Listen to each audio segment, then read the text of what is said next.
Оркестър без име е дълго време считан за една от най-култовите комедии в България. Заснет е през 1980 година. В него участват някои от най-популярните актьори по това време. Велко Кънев, Павел Попандов, Георги Мамалев, Катерина Евро.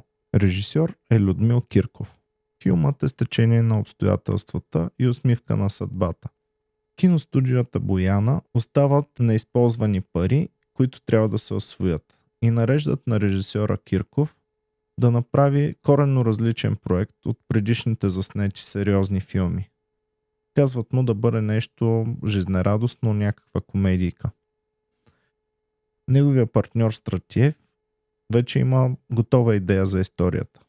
Стратиев съвсем случайно се среща с музикантите в чужбина и те му разказват премеждията си как са успели да напуснат България и да пробият зад граница.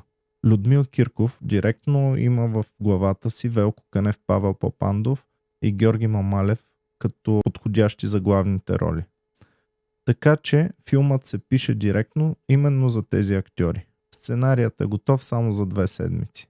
Актьорите нямат никакво музикално образование и затова се налага да се учат да имитират, че свират на музикалните инструменти. Голям проблем има с женската роля, тъй като режисьорът не харесва почти никоя от актрисите, които са дошли на проби. Катерина Евро получава ролята съвсем случайно, защото се скарва с друг режисьор, който й казва, че манекенките, каквато е била тя по това време, не стават за абсолютно нищо.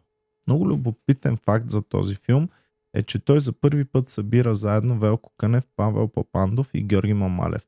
Те по-късно създават една плоча с песни, наречена НЛО, а по-късно създават и телевизионното предаване Клуб НЛО. Актьорите във филма играят със собствените си имена, понеже режисьора Людмил Кирков предлага именно тях за главните роли.